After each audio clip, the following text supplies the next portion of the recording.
आप सबन को राधे राधे। वैसे तो मैं सच बताऊं कि आज मेरा वीडियो अपलोड करने या फिर ऑडियो भेजने का बिल्कुल मन नहीं है। मैं क्या कहूं, कैसे कहूं, आई एम स्पीचलेस। क्योंकि कोई भी त्यौहार इसलिए नहीं होता कि हम अपनी खुशी देखें, बल्कि त्यौहार तो खुशियाँ बांटने का नाम है, ना कि छीनने का। और दिवाली की इस आतिशबाजी में कितने लोगों के घर बर्बाद हो जाते हैं, वो एकदम रोड पर आ जाते हैं, लेकिन ये आतिशबाजी करने वालों को बिल्कुल भी नहीं मालूम चलता है।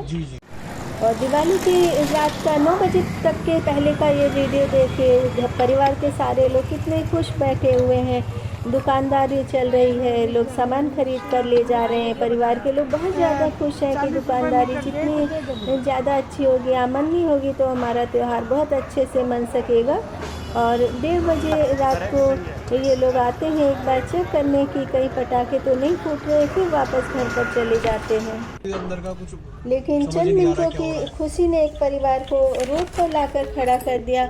अपने घर के बच्चों के खर्चों से कटौती करके दुकान में दिवाली के त्यौहार के लिए भगवान जी की प्रतिमा, बंधनवार, दिए, खील बतासे लेकर आए। और आप लोगों की आतिशबाजी की वजह से यह परिवार रोड पर आ गया।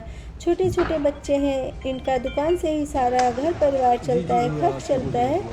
और माता पिता बुजुर्ग हैं, भाई अक्सर बीमार रहते हैं। एक बच्ची तो 1 साल की है, दूसरी बच्ची 2.5 साल की है, प्ले स्कूल में जाना भी शुरू किया है।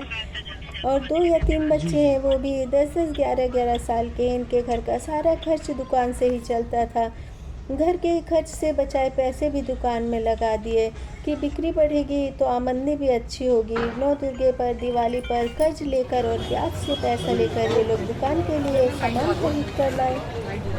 3:30 बजे रात को दुकान की ओनर आंटी का फ़ोन आता है कि तुम्हारी दुकान में आग लग गई। पहले तो पूरे परिवार को कोई समझ नहीं आया कि क्या हो रहा है, और सारा परिवार फिर बदहवास सा दुकान की तरफ दौड़ा।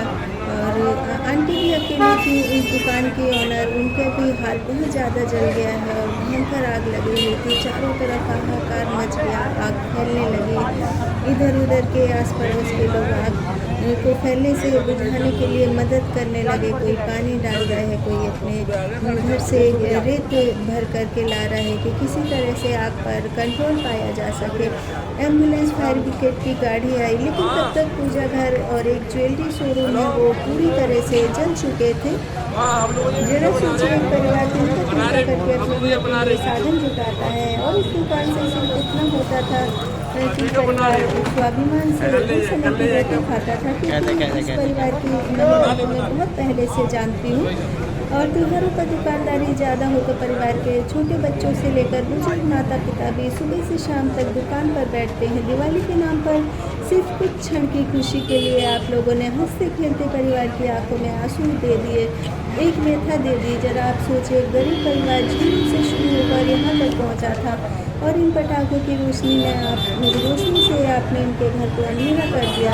और कुछ से जब से पटाखों की खरीदारी और पटाखे चलाने पर बैन हुआ है, तब से छोटे छोटे पटाखों की खरीदारी और ज़्यादा बढ़ गई है, जिनकी वजह से इतना बड़ा हादसा हुआ। खुद के अंदर झाँकोगे तो क्या जवाब दोगे?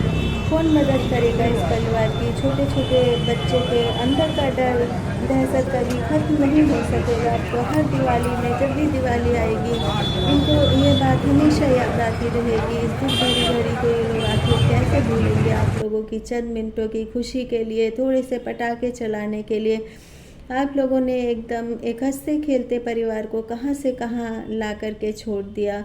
कोई किसी की मदद ना कर सके कोई बात नहीं, लेकिन इस तरह से तबाह करना तो एक प्रोफेशनल जो अपराधी होता है वो करता है, और वही काम आप लोगों ने कर दिया।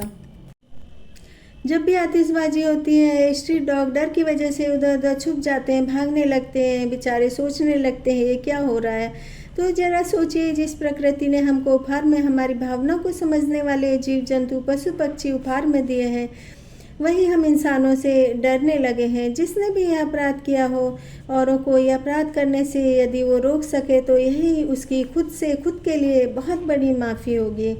हरे राम राम राम हरे हरे, हरे कृष्ण कृष्ण कृष्ण हरे हरे, राधे राधे।